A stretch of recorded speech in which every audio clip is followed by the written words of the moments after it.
It's 4 weeks since the Hamas massacre of October the 7th. Israel is at war and we're witnessing anti-Semitism spike around the world. Joining us today, Prime Minister spokesperson Mark Regev and director of the StandWithUs Center for Combating Antisemitism, Carly Gamble, to update, assess, and help you respond. I'm Michael Dickson with an emergency briefing, and this is Stand With Us TV.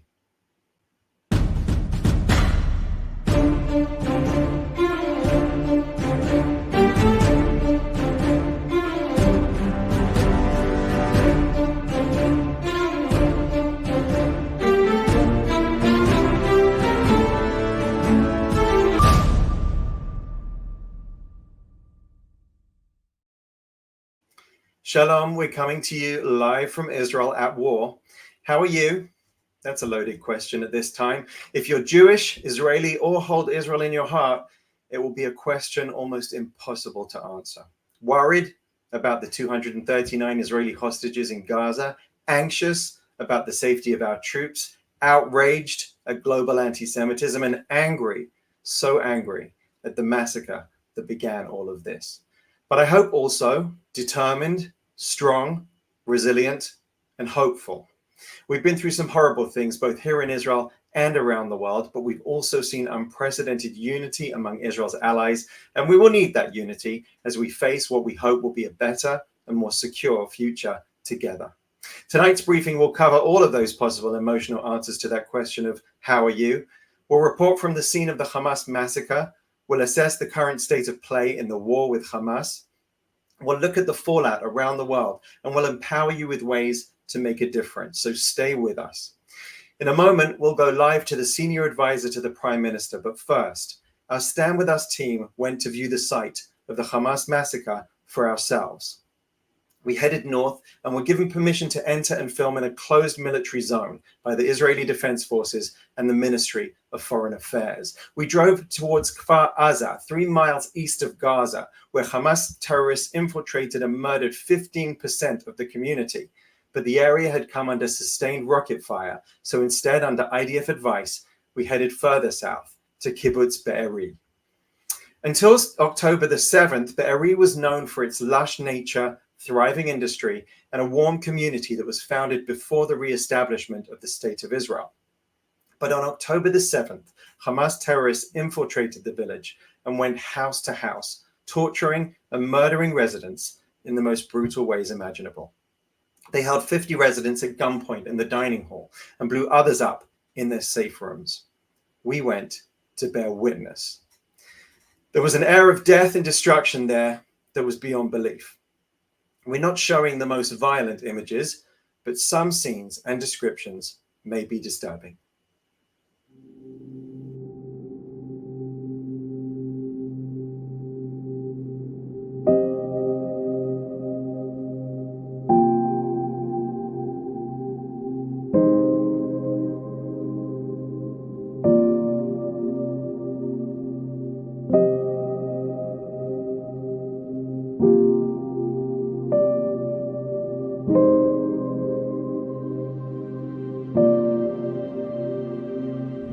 I visited concentration camps, I visited Auschwitz, Majdanek, I visited sites of mass Jewish killing, but I didn't visit them in 1945. This is a scene just like those Nazi atrocities that happened just now in our time in 2023. In this site, they butchered Jewish families. They butchered, beheaded, shot through grenades at families. And then they set their bodies on fire. They did it deliberately so they wouldn't be able to be recognized afterwards or be given a proper burial or even known if some of those people and many people from this community were taken kidnapped to Gaza. Hamas decimated Kibbutz Be'eri. They took 1/10 of the people and murdered them, slaughtering them in a day.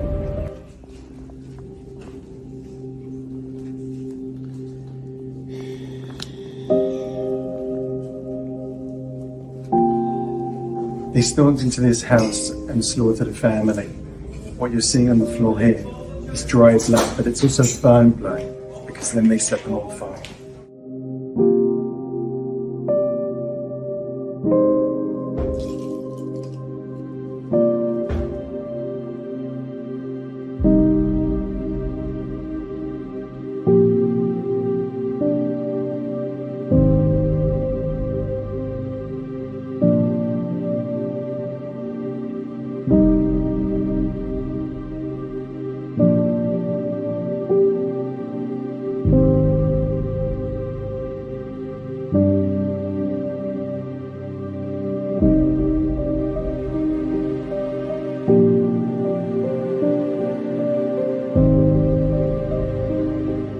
Almost immediately after the Hamas massacre of October the 7th, we saw justifications online. We saw minimizations. We even saw denials. But the evidence here tells a different story, a story of horror. Evidence of life, shoes so reminiscent of those left over from survivors of the Holocaust, pictures from kids, people's belongings everywhere that had been destroyed when Hamas entered this family home and wreaked havoc on so many people.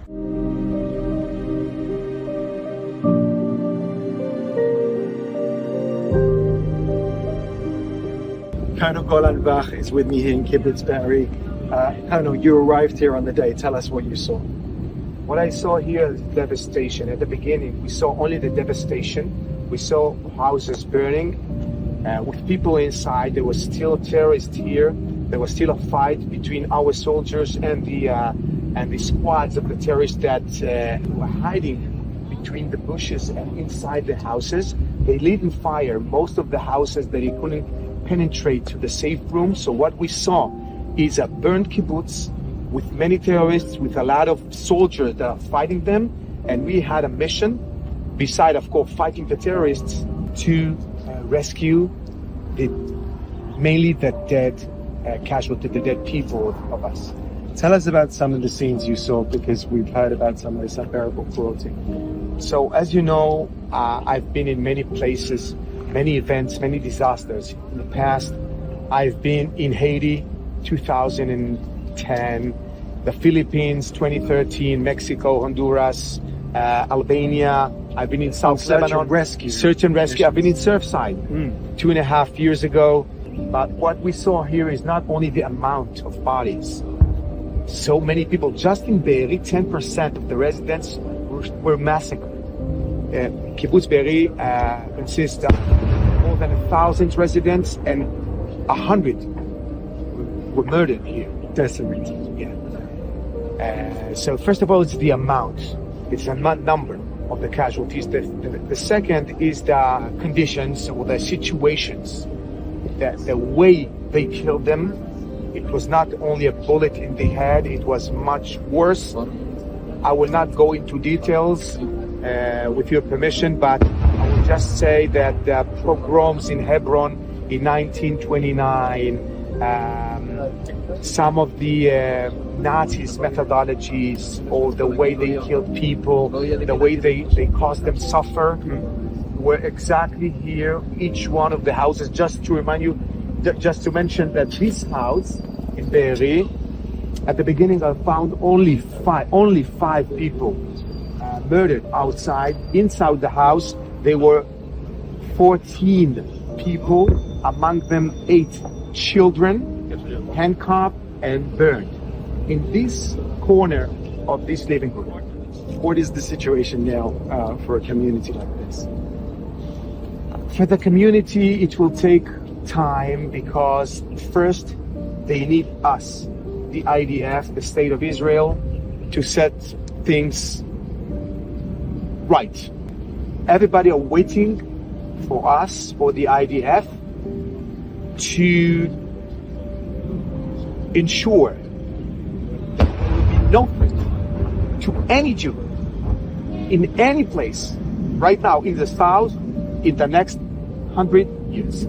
They need to be sure that any kind of danger is eliminated. No chance that they will return without this conflict. And what's your message to the world? You know, at Stand With Us, people are following, supporting Israel all around the world. We've seen devastation here. We've seen some gruesome things. What's your message to the world? Our message to the world is there is a division between the sons of light and the sons of darkness. This is it.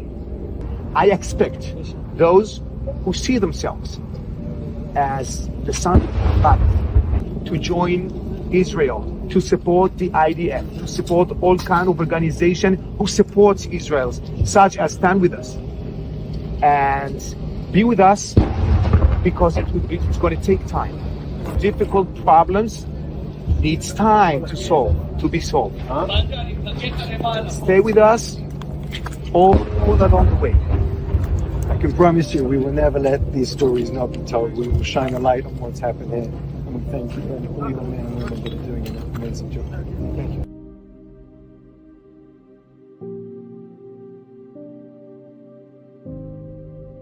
When they broke into people's homes, this is the uniform that Hamas terrorists were wearing. They committed acts of such atrocity. All that's left of Nazis today is their leftover uniforms. All that should be left of Hamas is this.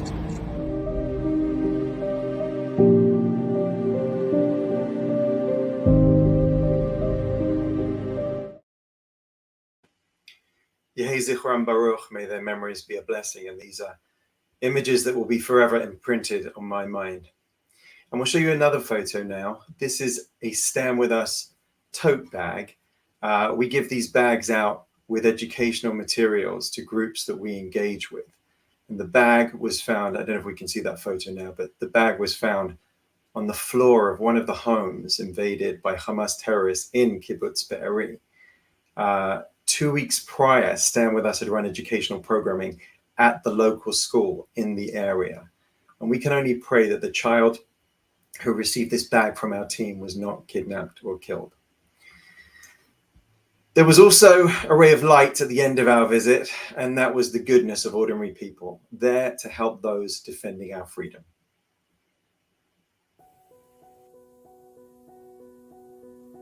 And Yohan, tell us what you're doing here right where the war is taking place. Yeah, first, this point right here in Shuva, as we figured that there is a need in this area, we started with a small coffee point with some cookies and some small food. And later on, when we figured that many soldiers are coming by, we decided to make it as an important point for the soldier. We have food for them. We're serving more than 2,000 meals a day, hot meals. We have water, coffee, we have everything for them, from underwear, socks. We've got booms going on overhead as we speak. We can hear the war in action. And you're making 2,000 meals a day, soldiers coming out all the time, right? Yeah. We just started. We want to be here until the last soldier will go back home. We're strong. You're making us strong. You're our back. Let me show you something. We have this. This is for the soldiers. They must take a note. And these are notes from people. Look from at this. people at the United States, from kids in California, and the soldiers are coming, reading it, putting it back, and it really gives them strength. I just want to say thank you for all you're doing for the soldiers. It's incredible, and we want to help you in any way we can. I'm so sorry. Thank you very much. I want to thank you for what you're doing. It helps. They feel your support. We all feel your support. Let's get an update now from the front line of the fight against Hamas. We go live for a briefing from Senior Advisor to the Prime Minister, Ambassador Mark Regev. Good evening. Ambassador Regev, thank you so much for joining us. With Israeli forces now on the ground in the fight against Hamas in Gaza, what can you tell us about this stage of the military campaign? Well, we're expecting to take on the Hamas, and they are a brutal and fanatic enemy. And what we're doing, we're going to do it as carefully as we can, but ultimately we're putting our young fighting soldiers into danger. But I think, as you said in your introduction, we understand that this effort is totally necessary. The bottom line is this: Israel refuses to live any longer next to this terrorist enclave on our southern frontier. We tried to find a modus vivendi. We tried to see if it was possible to find some sort of arrangement, but no, it hasn't worked. There were those in the international community who told Israel, Hamas is in charge of 2.3 million people in Gaza. Excuse me. That they are the government there that forces them to act more responsibly, that forces them to act more pragmatically, that forces them to moderate their positions. And you can find some sort of situation where through deterrence and economic incentives, you can live with Hamas as a neighbor. But all those theories were thrown out the door on that terrible Saturday morning, October 7th, where they stormed the border and massacred our people in the most brutal way. You know, some people have compared ISIS to Hamas to ISIS, but Hamas is many ways worse than ISIS. I mean, the killing of children, the burning of children. I've seen pictures of babies in cots full of bullet holes. We saw them massacre people in the pit at that open air festival concert, music concert, shooting children in front of their parents or parents in front of the children, the taking of the hostages. And so Israel has decided, no, never again. And the goal is to destroy Hamas in Gaza, and that's what our IDF soldiers have started to do in Gaza. This will take time, it will take a national effort, it'll take a commitment, but I think all Israelis from all walks of life are committed to getting the job done. We will have a new situation in Gaza, and when this is over, we will no longer be threatened by this terrorist enclave in the south. They will no longer exist. There will be a new reality in Gaza. And we've heard some political leaders and others call for a ceasefire, which may sound like a reasonable call to many. So what is your response to the call for Israel to ceasefire? We reject it. The government of Israel has rejected that because for obvious reasons. Imagine if after Boko Haram a few years ago kidnapped hundreds of school children, ceasefire with Boko Haram, or after 9/11, ceasefire with Al-Qaeda after they massacred thousands of Americans? No. Ceasefire is, of course, what Hamas wants because they hit us hard, they murdered our people, they butchered us, they massacred, and when Israel strikes back, ceasefire. No. A ceasefire may sound good to some people, but it's not a solution. It means that we go back to the status quo of 6 in the morning on October 7th with a terrorist enclave on our southern border, and we'll just be attacked again.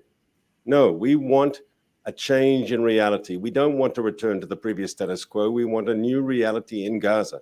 And the truth is, not only do Israelis deserve a new reality whereby they're not threatened by these ISIS-type terrorists on our southern border, but the people of Gaza too deserve a bit better than this terrible extreme theocracy that they're under, this terrorist regime that doesn't give a hoot about the people of Gaza. It has only brought them suffering and impoverishment.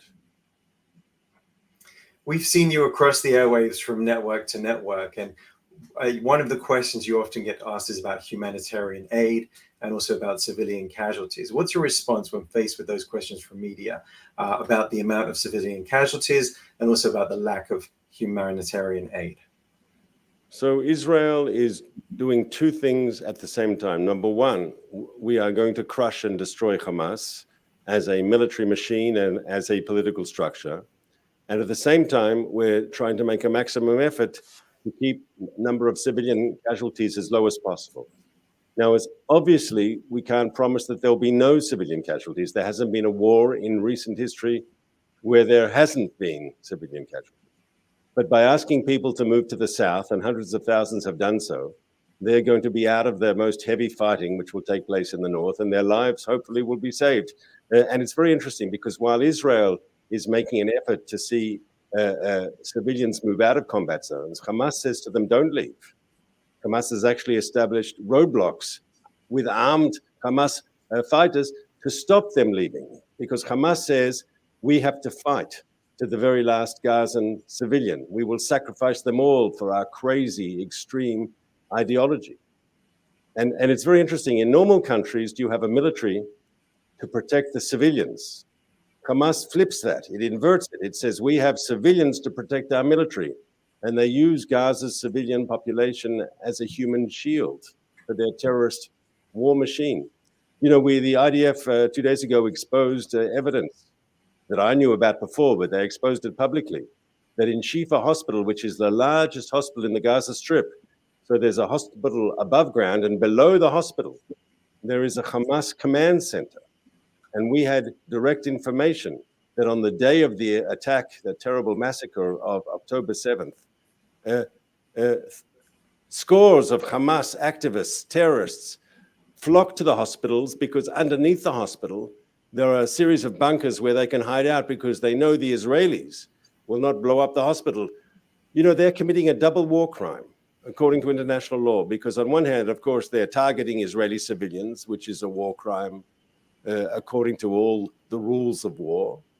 And at the same time, they're using Gaza's civilians as human shields. That's also a war crime. They're committing a double war crime and should be condemned for it. We will destroy Hamas, and at the same time, we'll make a maximum effort to try to avoid seeing civilians caught up in the crossfire between the Israeli Defense Forces and the terrorists. And when it comes to humanitarian aid, we just showed an image. We can perhaps show it again from the New York Times, no less. The headline reading, "As Gazans scrounge for food and water, Hamas sits on a rich trove of supplies." That has always been the case. It continues to be the case, I guess, when humanitarian aid comes into Gaza. 100%. And it's a problem because Hamas are the only people in Gaza with guns, and they can steal anything they want. So the international community, let's say, wants to donate fuel so there can be energy in the hospitals, right? But Hamas takes that away, and there was documented evidence of it just happening a few days ago. They steal the fuel and they use it for the systems that shoot their rockets into Israel and for their underground network of tunnels and fortifications. And as that article in the New York Times showed, they have no qualms whatsoever about stealing everything and having it in their military machine and letting the people of Gaza suffer. And then, of course, getting Israel blamed for the lack of supplies with the civilian population. And here I want to say something that needs to be said. A lot of the reporting out of Gaza is very, very problematic because people have to understand Gaza is not a democracy. It's ruled by a terrible theocratic or autocratic regime. And when you hear doctors or nurses or anyone speaking from Gaza, can they say, oh, Hamas is terrible, Hamas has got a military infrastructure under our hospital, or Hamas started this war with Israel, didn't they know the Israelis would respond? No one ever says that on television. And you know why? Because if they speak out against Hamas and everything that it does against the Palestinians, they won't be there tomorrow. They understand that. Hamas will not tolerate people speaking out of line. So it must be remembered, sometimes I think Western journalists speak to people in Gaza as if it's a democracy. It's not a democracy. If you speak out of line, you will face consequences, often violent consequences. Every time you hear a doctor in Gaza speak, every time you see someone from civilian society, they cannot speak against Hamas. And that's something I think the international media has to understand when they interview people there. Absolutely, or indeed get statistics from Hamas-run ministries. Can I, Michael, I want to say something about statistics, right? There's all these numbers coming out of Gaza, and they're all provided by the Hamas-controlled Ministry of Health. But we know their numbers. I mean, if you believe their statistics, we've only been killing innocent children. We haven't hit a single Hamas fighter. Obviously, that is irrational, yes? But you know the incident of the hospital, the one that supposedly Israel hit, but we proved conclusively that it wasn't Israel. But when they were saying Israel hit the hospital, they were saying 500 people were killed, 800 people were killed. But in the end, there was a report by AFP, the French news agency, which based its sources on European intelligence.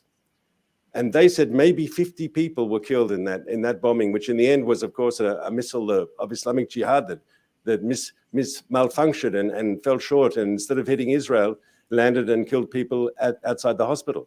They said up to 50 people died. That's less than 10% of the numbers that Hamas's Ministry of Health put out. And I think that's a good rule of thumb. They are greatly exaggerating the death and destruction, which I don't deny is happening, right? But they are exaggerating it for their own purposes. So should we expect this war to go on for a while, and how realistic is the goal to defeat Hamas? First of all, the answer to the first part question is yes. This is not going to be a quick fix. Israel will have to be there for a while. We have no intention of remaining in Gaza forever, but we'll have to be there for a while to clean out the terrorists, and that will be a necessary job, and it has to be done, and that is the reality. Can it be done? Of course it can be done. We have a model. There was ISIS control of parts of Iraq and Syria. They had what they called their caliphate. And there was a coalition of countries led by the United States that destroyed ISIS control of those of the territory there in those two Arab countries. We will do the same. We will destroy Hamas's control of Gaza. And I want to take the comparison with ISIS, which is not just a comparison Israelis have made. The comparison was made by the President of the United States and by leaders across Europe. Hamas is worse than ISIS, not only in the violence it perpetrated. ISIS beheaded, but they didn't burn people alive. They didn't behead children, as far as we know. The sort of violence that Hamas inflicted upon the Israeli civilian population was far worse than anything that ISIS was responsible for. But it's more dangerous also because ISIS never had a state sponsor. Hamas has a state sponsor, and that state sponsor is Iran. And that has given Hamas much more power than it otherwise would have had. You know, over 90% of its military budget comes straight from Tehran. Finally, what is your message to the Stand With Us audience that's watching around the world right now? So first of all, you are appreciated because you stand with Israel at a difficult time. I am sure Israel will prevail. We will win this war. We didn't want this war. We didn't start this war, but we will finish it, and we will finish it on our terms. And we will do so we'll have a safer situation for our citizens who will be better protected and live in security. And ultimately, I think it'll be good for the people of Gaza, who, as I said before, probably deserve better than this terrible Hamas regime. But there'll be difficult moments, and public opinion, which was very much for Israel in the beginning, because everyone was horrified by the massacre, the 1,400 people butchered by Hamas and the 239 hostages that have been taken. But that could change. And that's when Israel's friends need to stand up. And Stand With Us is part of that. You will stand up for Israel even when it gets tough, even when there are calls more for a ceasefire. Israel must be allowed to finish the job. And by standing up with Israel, you're standing up for what is right, because Hamas is not just our enemy. Hamas is the enemy of everyone who wants to see peace in the Middle East. Hamas is the enemy of all humanity. We've seen the brutality they're capable of. They're the enemies of civilization, and they have to be defeated. And we will be doing the world a favor in defeating Hamas. That has to be remembered. We certainly will stand with you. Ambassador Mark Regev, thank you for all that you're doing to speak to the world on Israel's behalf. And we wish you all the best, and we wish the men and the women of the IDF success in overcoming Hamas once and for all. Thank you. Thanks for having me. Right now, Stand With Us is reaching over 350 million people globally on our social media platforms since October the 7th. If you want to support these efforts, plus all the other work that we're doing to support Israel, please go to standwithus.com. Now, let's look at some of the fallout from the events of October the 7th on campus. One solution! Intifada revolution! One solution! Intifada!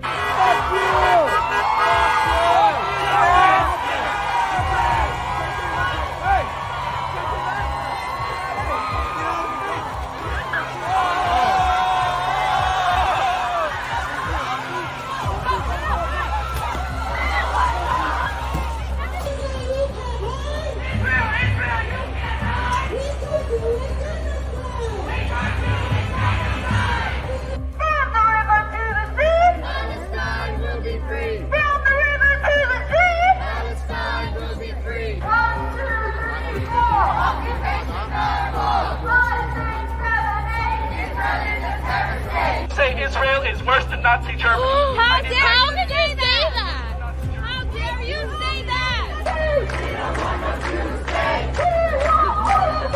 We want all of it. There's only one solution. There's only one solution. It was exhilarating. It was exhilarating. It was energizing.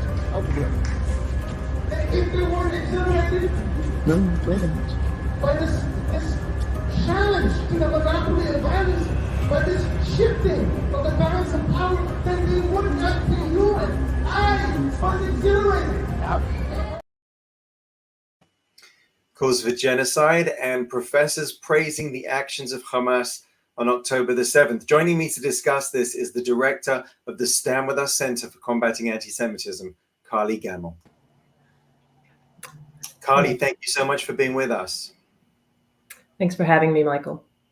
And we know that the war here is having ramifications around the world. While sentiment from world leaders has been overwhelmingly supportive of Israel and its right to defend itself, at the same time, there's been an exponential increase in anti-Semitism. Tell us what that looks like in the US right now. Yeah, well, it looks a lot like what you just saw in the videos in many different cities across the country. And what you just showed and what we saw there was on campus, but it's not limited to the campus context. It certainly seems to be extremely virulent on campus. But these types of rallies are happening in communities, in large cities around the United States. This same type of hateful vitriol against not only Israel, but expressly against Jews is happening across the United States.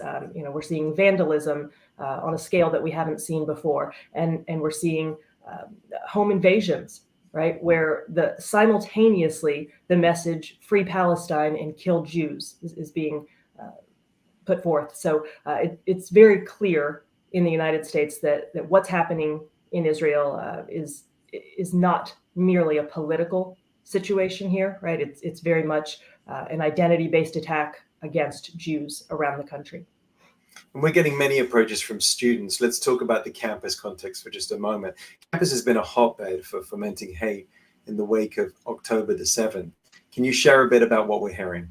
Yeah, well, like I said, those videos are kind of the tip of the iceberg, unfortunately. You have to imagine that you're a student, right? I mean, you've gone to college, and if you've been on campus for the last few years, sure, there's been anti-Semitism, there's been anti-Zionism, and we've seen an increase in that.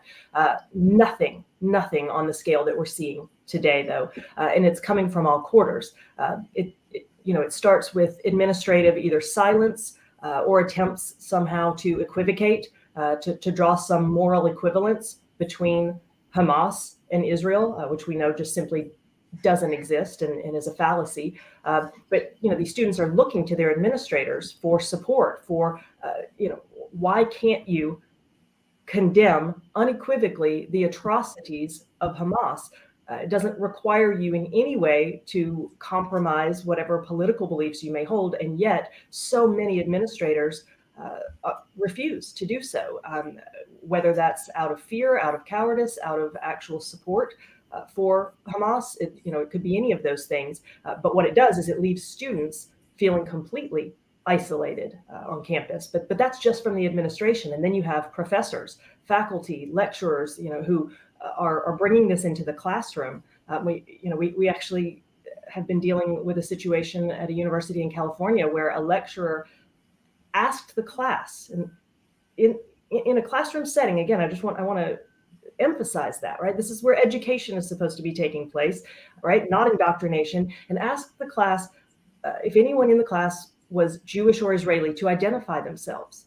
And when several students did, this lecturer then had them gather their belongings and go to the back of the class to make ostensibly the point that this is what Israel does to the Palestinians. And again, I can't emphasize enough that this is not political. We're not just talking about Israelis. I mean, these people are saying Jews when they do these things, right? There's no daylight for them between the two. And then move from there on to the peer harassment, the assaults that are taking place, these types of rallies and chants, and students having to barricade themselves into a library. I mean, why in the world a demonstration is happening in a library, right? Why in the world the administration isn't immediately saying no? We've given you space on campus for your speech activities, but a library is no place for a demonstration. And yet they're effectively taking over these campuses and leading to not only the harassment, but like I said, in many cases, actual physical assault of Jewish and Israeli students. And surely this can't all be legally permissible. Can you explain a bit about the intersection of freedom of speech and this type of discrimination? Yeah, unfortunately, and I have to distinguish here, I know we have an international audience, and so much of what we're seeing on US campuses is absolutely legally prohibited in European countries. In the United States, because we have a very robust free speech clause within our constitutional system, for years we've been told that what's happening on campuses, this is all political, and so it has to be allowed, and even in the midst of the current situation, right, when you have students and professors calling for intifada, right, we know what that means, right? That means means murder. That means destruction of an entire people. When the chants from the river to the sea, Palestine will be free. Again, when you have that kind of vitriol being spewed, and not just being said, right, but in students' faces, right? It's personal. And these types of assaults taking place as well. I mean, clearly the assaults are criminal activity, and that, for the most part, has been recognized. But the question, I guess, that administrators find themselves asking, and I think coming up short and coming up wrong too often, is, well, don't we have to allow this, at least on public campuses, under the free speech clause? And the reality is no. The answer is no, you do not, because there is such a thing as harassment, right?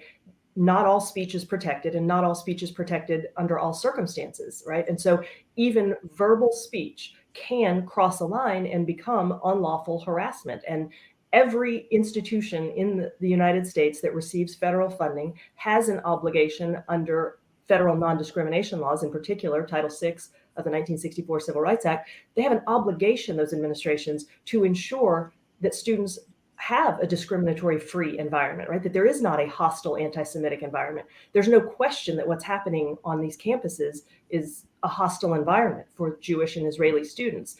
So in failing to address that, and not just, when I say address it, I don't mean just issue a statement that says, this won't be tolerated. What their obligation is to take action, remedial action, that is reasonably calculated to fix the problem, right? Not just to pay lip service to it. And so, and then there's a separate question that's going on right now about specifically Students for Justice in Palestine, which is one of the main student organization perpetrators of all of this and organizers of all of this hateful activity on campuses. And the reality is there's a very real question based on their connection, these local chapters of SJP.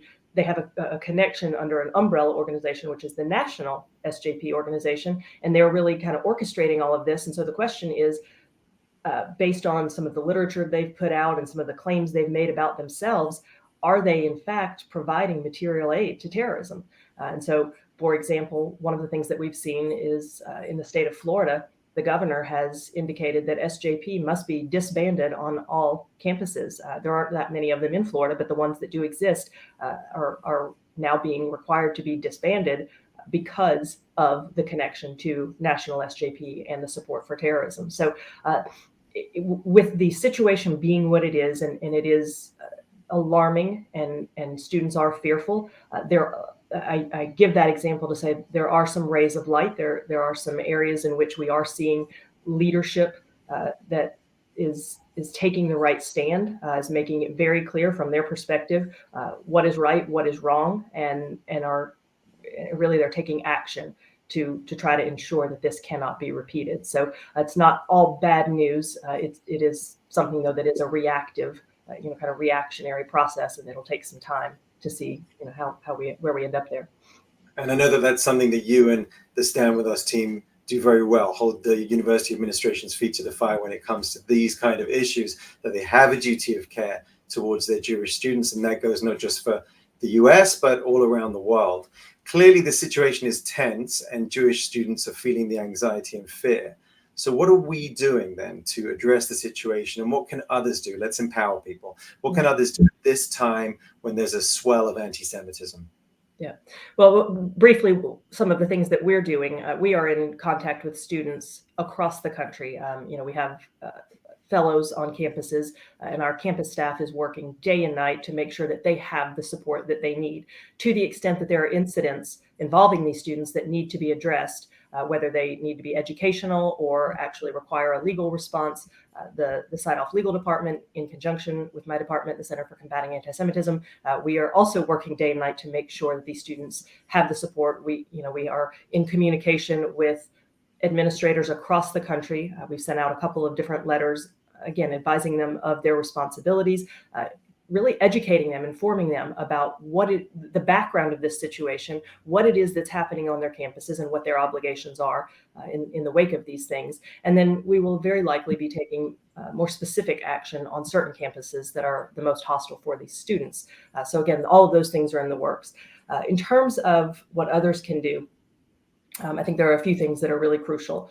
One, and we're an education organization, obviously, right? We believe that education is crucial, and it's proven to be so. I mean, we see this over and over, right? That on the spectrum of people that we're trying to educate, there's this, the middle of that spectrum, but it's a large middle, right? 80 to 90% of people, they don't know what they don't know. They've been fed for decades these lies and this false narrative about Israel. And so to the extent that we still need to educate those people, and it's now clearer than ever that that's the case.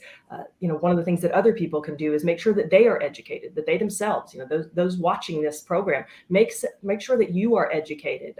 Stand With Us has these materials available on our website. It's crucial that we have help in this, right? We are an organization that does a tremendous amount of work with limited resources, but the resources are limited, and that's where other people can come in and can amplify that effort and educate themselves, and then share that and share it with those who have influence, those within your sphere of influence who have influence, right? Other people in positions of leadership who maybe haven't spoken up yet. Maybe they don't know what to say. Maybe they think this is still a political issue, right? Break it down for them and help them to understand why this is not about politics, right? As we've said over and over, this is about humanity, right? And this is about attacks against the Jewish people, not, no more, no less. And that has to be made clear. And then, when those people have that understanding, hopefully they will fall into line and follow the leadership of those who are speaking up and providing a voice of moral clarity in the situation. So I think, those are two of the biggest things, but then also keep reporting. I mean, we know that incidents are going to continue to happen. It's crucial that they be reported. I mean, you can report them to Stand With Us on our website, and we will, of course, work with you and those involved to do everything we can to help. But it's also important, there are other organizations that track these incidents, right? The ADL tracks this and puts out reports. And I think it's really important that we continue to make sure that they have all the information that to demonstrate what's happening right now and the volume of it. We've seen this for years, right? And any time that there is a flare up, and this is not a flare up, I don't mean to minimize it in that way, but any time that there is even the slightest flare up between Israel and Hamas and the Palestinian Authority, right? We see it trickle over into the rest of the world. And we saw it in May of 2021, most recently. We're seeing it on an unprecedented level. And so reporting that and making sure that we have evidence of that is crucial. I know it came up earlier, and I couldn't help but be reminded when you and the team were going through the kibbutz and videoing and gathering the evidence, it immediately evoked in me Eisenhower. After World War II in the death camps, and saying, you have to photograph this, you have to document this, because one day people will say that this didn't happen, right? It took decades after the Holocaust for people to begin to make that a public and mainstream sentiment. It only took a matter of days after October 7th for that to happen. And so, we need people to make sure that the truth is being exposed, and is being shared. And again, with people in positions of authority and influence, most importantly, and then reporting that, I think, are three of the biggest things. And then I think the last thing I would say, as far as something that people can do, is if you have a service, volunteer it. If there's something that you can do, we have a network of, I think before October 7th, there were about 270-ish attorneys in our pro bono attorney network at the Side-Off Legal Department.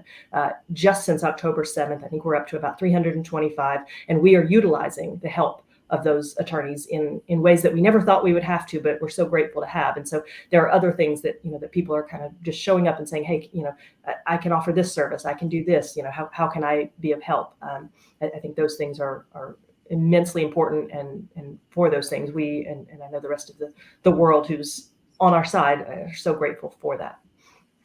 And whether it's campus, community, or in a corporation, you can help people understand what anti-Semitism really is and where anti-Zionism crosses that line into anti-Semitism by studying what the IHRA is, the International Holocaust Remembrance Alliance, definition of anti-Semitism, and help your business or help your community really understand it, define it, so that we can defeat it.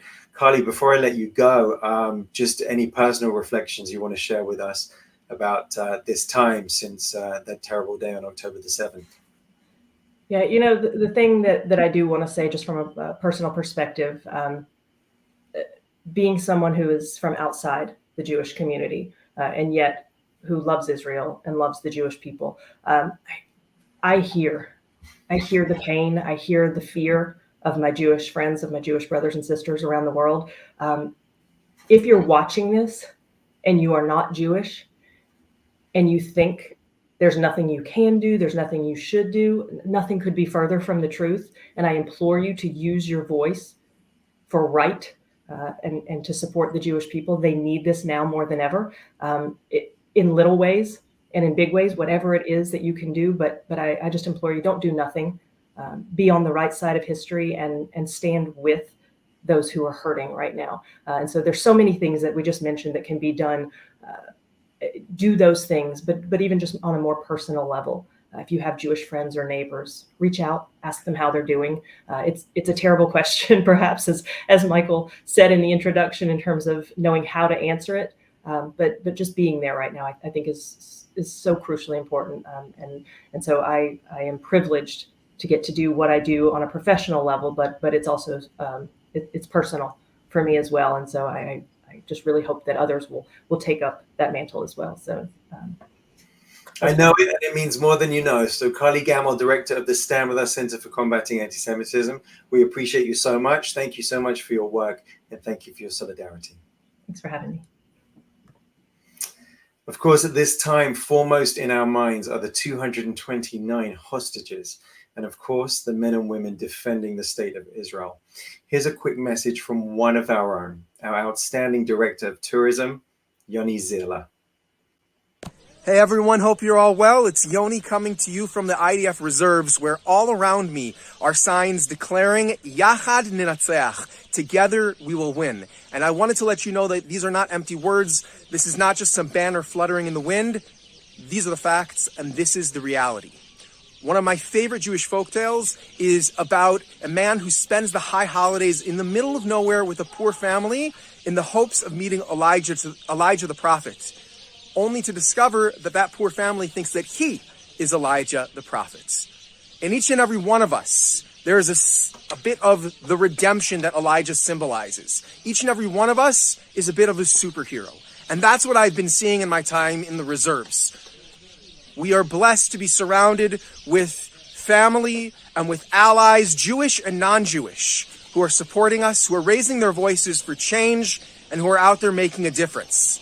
That's how I know that Yachad Ninatzeach. Am Yisrael Chai! Yoni, we miss you. Stay safe. I've got one more quick video to show you, but just before we go, please make sure you're getting Stand With Us email alerts and following us on social media, which has the largest pro-Israel presence online. You can also subscribe to our new WhatsApp channel for real-time updates, and you can get all the resources you need: posters, booklets, shareable content, things you may need for a rally, details of where rallies are being held. It's all at standwithus.com/situation room, and we're working non-stop online and in the real world. So if you like what Stand With Us is doing and you want to keep us strong, you can help. Please go to standwithus.com/donate. And when I said we feel your support here in Israel from around the world, we really do.